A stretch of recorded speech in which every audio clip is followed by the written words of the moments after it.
I'm Phil Anderson, and I'm running for United States Senate to represent Wisconsin. Last night and tonight, I've begun to work on my federal and state income taxes. You can see how happy that makes me. Basically, my wife and I worked very hard all year in 2015 at a certain rate of pay that doesn't calculate out with the rate of pay that we actually took home, because the federal government and the state government required that we give some to them to hold on to interest-free until this time of year, where we go through the calculation of figuring out how much of our own money we should get back and how much they get to keep.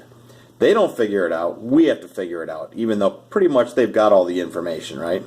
They have all the information about all of us anyway. That's a different story.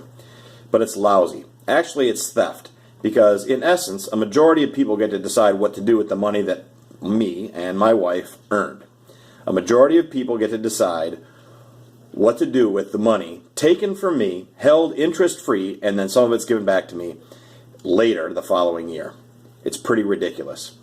Some politician once said, I don't remember who, said that it would be a completely different story, people's politics would be completely different, if they were to, instead of having it withheld, they had to write a check out of their paycheck every week, or if at the end of the year they had a huge bill, which is in essence what's happening, except for the fact that we're being tricked in a way into believing or to being in denial of the fact that this money is actually being taken from us, and we call it a refund, as if we're getting something back for free.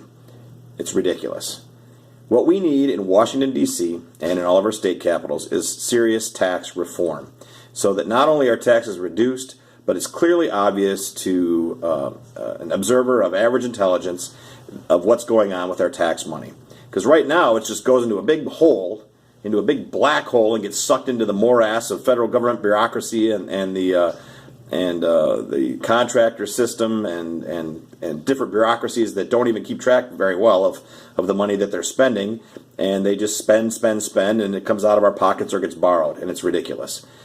The real reform that we need, and that I'll stand for as your senator in Washington, D.C., will be reducing taxes, and those taxes that we're still stuck paying, we'll know exactly where they're going, because in the 21st century, we should be able to keep track of our own money and the money that the federal government is spending on our behalf that they've coerced from us. Thanks, and I'll talk to you tomorrow.